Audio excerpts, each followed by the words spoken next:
Hello, my name is Victoria Jameison. I'm the author and illustrator of The Great Pet Escape.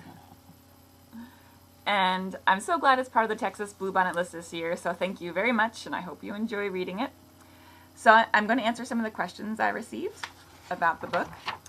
Question 1 is, as both an author and illustrator, how different is that than just being an author or an illustrator? And it's quite different. I like to think in pictures, and so sometimes when I'm writing a book, I'll draw the pictures first and then write the words, or sometimes I'll write the words first and then draw the pictures. So I think that's one of the good parts of being the author and the illustrator. Sometimes one is easier than the other, so I can think in both ways. Number 2, what inspired you to write about an unhappy and a few happy class pets? I have a checkered past with class pets. Our bunny in first grade, Thumper, he disappeared from his cage, and I think he was found pretty quickly, but it's still a little traumatic. And we also, my brother had 2 hamsters named George and Martha Washington, which is how GW got his name in the book. And they also ran away. So a lot of my pets seem to run away. So that's what inspired me to write about class pets. Number 3. Your last book, Roller Girl, was loosely based on your experience as a roller derby player. How much of your life experience do you use when writing your books?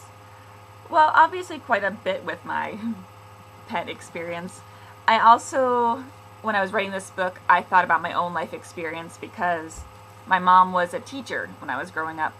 And sometimes during the summer, she'd have to go in to set up her classroom or just get things ready for school, and my brothers and I would go in, and it was so fun to run around the school by ourselves and slide down the hallways in our socks.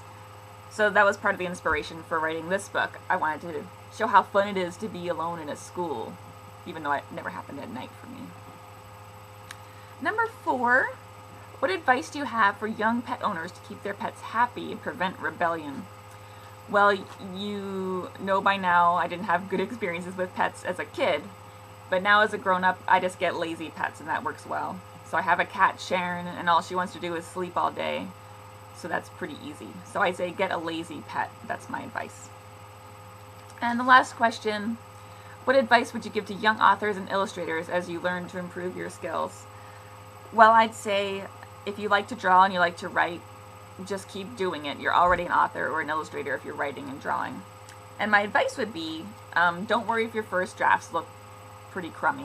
So I was looking through my things when I was recording this video, and I found this old notebook.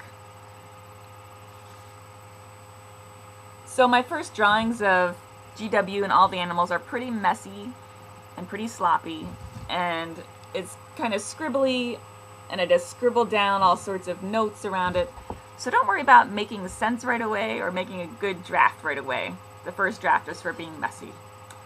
Okay, that's all the questions, so thanks very much. Happy reading!